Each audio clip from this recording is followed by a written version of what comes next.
रात का सन्नाटा राजस्थान की तपती रेतीली सीमाओं पर पसरा हुआ था। आसमान में चांद आधा था, जिसकी रोशनी रेत के टीलों पर चांदी जैसी चमक रही थी। अचानक कंठीली तारों के नीचे से एक साया रेंगता हुआ भारतीय सीमा के अंदर दाखिल हुआ। यह खालिद था, पाकिस्तान की खुफिया एजेंसी का सबसे खतरनाक और प्रशिक्षित जासूस।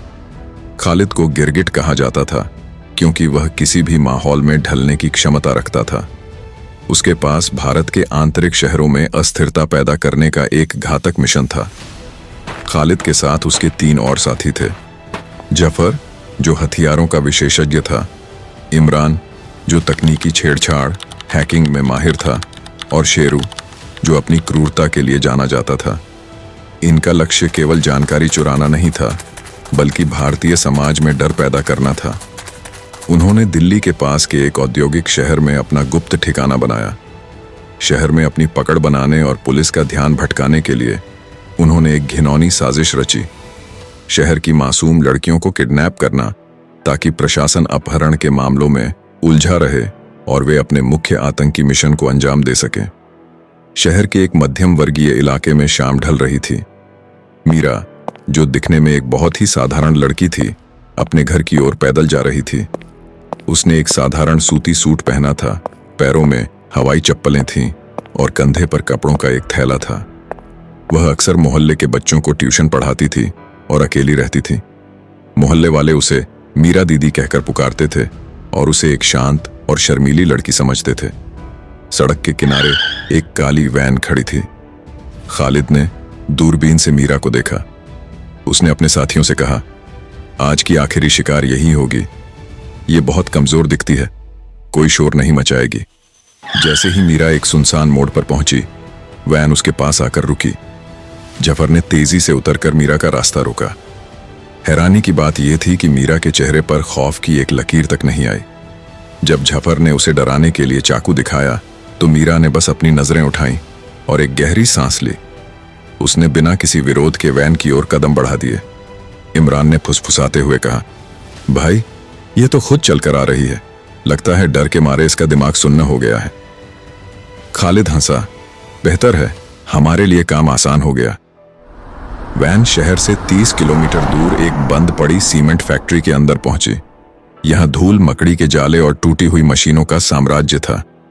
यही खालिद का मुख्य नियंत्रण केंद्र, कमांड सेंटर था। चारों तरफ स्क्रीनें लगी थीं और हथियारों के बक्से रखे थे।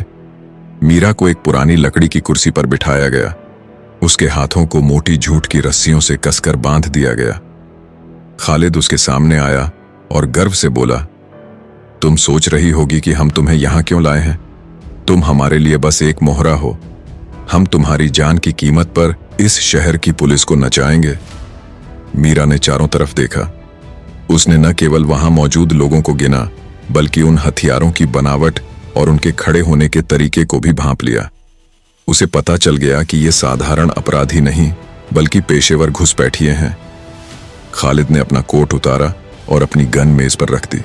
उसने मीरा के चेहरे के पास जाकर कहा, इतनी खामोश क्यों हो? रो, गिड़गिड़ाओ, मुझे डर देखना पसंद है। मीरा ने पहली बार अपनी आवाज खोली। उसकी आवाज में एक अजीब सी गूंज थी। डर? वह क्या होता है? और वैसे भी मेहमानों का स्वागत इस तरह रस्सियों से नहीं किया जाता। खालिद झल्ला गया। उसने झपर से कहा, इसकी रस्सियां खोलो, इसे पानी पिलाओ। इसके बाद हम इसकी आवाज का इस्तेमाल अपने अगले वीडियो संदेश के लिए करेंगे।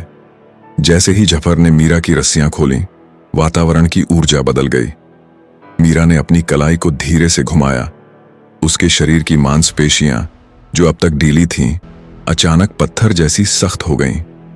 जफर जैसे ही मीरा को पकड़कर खड़ा करने के लिए आगे बढ़ा, मीरा ने अपनी पलकें झपकाईं। 1 सेकंड का 10वां हिस्सा और जफर की कलाई मीरा के हाथ में थी। एक कड़क की आवाज आई। जफर की हड्डी टूट चुकी थी। इससे पहले कि वह चिल्ला पाता, मीरा ने उसे हवा में घुमाकर मेज पर पटका। खालिद चिल्लाया, पकड़ो इसे। इमरान और शेरू अपनी अपनी बंदूकों की तरफ लपके, लेकिन मीरा की गति किसी आम इंसान की नहीं थी। उसने जमीन पर पड़ी एक लोहे की रॉड उठाई और उसे एक भाले की तरह इमरान की तरफ फेंका। रॉड उसके हाथ पर लगी और उसकी गन दूर जा गिरी। शेरू ने हमला करने की कोशिश की, लेकिन मीरा ने उसे क्लोज कॉम्बैट तकनीक से दबोच लिया। उसने शेरू की गर्दन पर एक खास दबाव बिंदु, प्रेशर पॉइंट पर वार किया और वह वहीं बेसुध होकर गिर पड़ा। अब केवल खालिद और मीरा आमने सामने थे। खालिद ने अपनी गन उठा ली थी। रुक जाओ, तुम जो भी हो, आज यहां से जिंदा नहीं जाओगी। मीरा रुकी, लेकिन उसके चेहरे पर मुस्कान थी। उसने कहा, खालिद, तुम्हारा रिकॉर्ड मेरे पास 3 साल पहले से है। जब तुम पेशावर में ट्रेनिंग ले रहे थे, तब से मैं तुम्हें ट्रैक कर रही हूं। तुम्हें क्या लगा तुम भारत आओगे और यहां की लड़कियां तुम्हें रास्ता देंगी? मैं पिछले 6 महीनों से इस पल का इंतजार कर रही थी। मैं रिटायर जरूर हुई हूं, लेकिन मेरा जज्बा कभी रिटायर नहीं होता। खालिद का हाथ कांपने लगा। तुम कौन हो? Major Meera Sehgal, Indian army, para SF, special forces, उसने गरजते हुए कहा। खालिद ने ट्रिगर दबाने की कोशिश की, लेकिन मीरा ने अपनी जगह से हटकर एक ऐसी किक मारी कि गन खालिद के हाथ से छूटकर दूर जा गिरी। अगले 5 मिनट तक मीरा ने खालिद को वह सबक सिखाया जो उसने कभी सपने में भी नहीं सोचा था।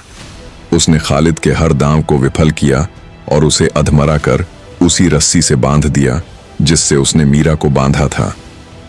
मीरा ने अपने झोले से एक छोटा सा सैटेलाइट फोन निकाला और सिग्नल भेजा। 15 मिनट के भीतर भारतीय सेना के हेलीकॉप्टर और ब्लैक कैट कमांडो ने गोदाम को चारों तरफ से घेर लिया। जब फोर्स अंदर घुसी तो उन्होंने देखा कि 4 खूंखार अंतरराष्ट्रीय जासूस जमीन पर पड़े थे और मीरा चुपचाप एक कोने में बैठकर अपनी चाय पी रही थी, जो उसने वहीं पड़े स्टोव पर बनाई थी। पूरे देश में यह खबर आग की तरह फैल गई। उस लड़की की फोटो वायरल हो गई जिसे सब साधारण समझते थे। सप्ताह भर बाद दिल्ली का राजपथ सजा हुआ था। एक विशेष सम्मान समारोह आयोजित किया गया था। भारत के प्रधानमंत्री खुद उस समारोह में मौजूद थे। जब मीरा मंच की ओर बढ़ी तो वहां उपस्थित हजारों लोगों ने खड़े होकर उसे सलामी दी। प्रधानमंत्री ने मीरा के गले में पदक डाला और उसे एक प्रशस्ति पत्र दिया। प्रधानमंत्री ने माइक पर कहा, आज हम जिस सुरक्षित भारत की बात करते हैं वह मीरा जैसे जांबाजों की वजह से है। मीरा ने साबित कर दिया है कि एक फौजी की वर्दी भले ही उतर जाए, लेकिन उसकी शपथ उसके खून में हमेशा दौड़ती रहती है। इन्होंने न केवल खुद को बचाया, बल्कि एक बहुत बड़े आतंकी मॉड्यूल को खत्म कर दिया। मीरा ने गर्व से तिरंगे को देखा और कहा, भारत माता की जय। उस दिन के बाद से उस शहर की हर लड़की के लिए मीरा एक प्रेरणा बन गई। खालिद और उसके साथी अब भारत की सबसे सख्त जेल में अपनी सजा काट रहे थे और उन्हें इस बात का मलाल था कि उन्होंने एक साधारण लड़की को चुनने की गलती की जो असल में एक तूफान थी।